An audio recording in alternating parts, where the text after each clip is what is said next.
Just as the display features of objects are controlled by layers, dimension styles control the display features of dimensions. Dim styles also control various dimension settings. Now, there are several hundred settings, and that's not an exaggeration, of systems variables for dimensions alone, not to mention the other systems variables for regular AutoCAD. Styles will help you control and manage them. So let's open up the dimension example file. Browse to this chapter's folder, go to the dimension example.dwg file and open it up. Now let's go to the Styles tab. Several dimensions here are using different styles, and it's easy to change the style of a dimension.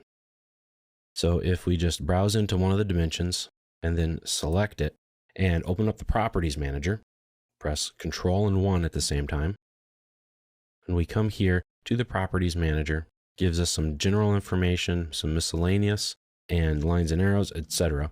But the one we want here is the dim style in the miscellaneous section.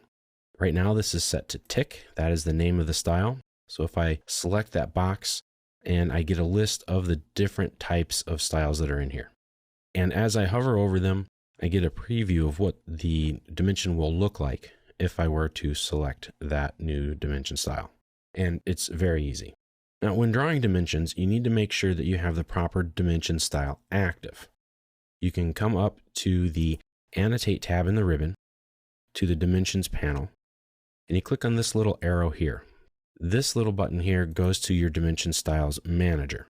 You click that, it'll open it up, and you can change all of your dimension styles right here. Find the one you want, click the Set Current button, and then click Close.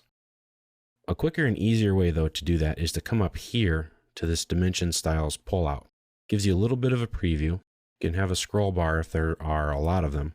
Find the one you want, and then click it. That one will be active. So when you make a dimension, that will be the style used, whatever's current. So it's pretty simple. And I mentioned the Styles Manager. You click here to get to it. This is where you make changes to your dimension style or where you create new dimension styles.